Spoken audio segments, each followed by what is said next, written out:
नमस्कार सभी को, आप सुन रहे हैं MR म्यूजिक भोजपुरी।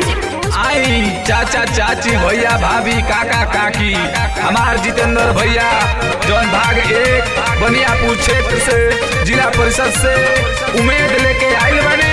भारी मौतों से उनका के विजय बनाई, बुलंद बनाई। गावा गाई गली गली घूमो तारे भैया हो, सबका से मिली जुली पर तारे पैया हो। ये भैया लोग सुनी, गावे गावे गली गली घूमो तारे भैया हो, सबका से मिली जुली पर तारे पैया हो। तो अब की बनियापुर से इनका के जिताई की विजयी बनाई जी।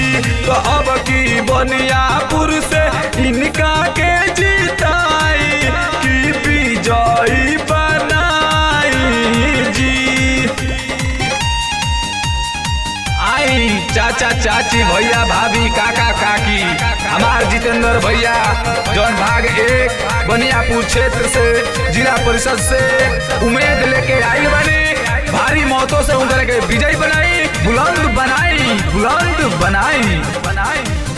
सबका से मिली जुली रहेले करीबी, सबका के देखी बाटेले गरीबी।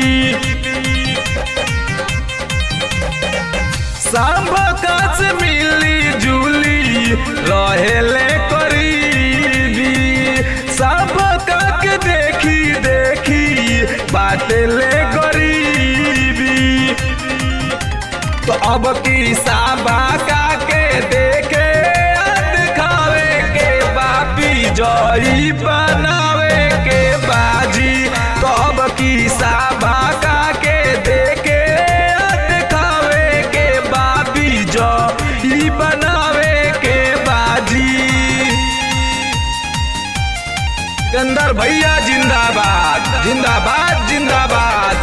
आई जितेंद्र भैया बनियापुर क्षेत्र से भाग 1 जिला परिषद भारी मौतों से उनका के विजयी बनाई।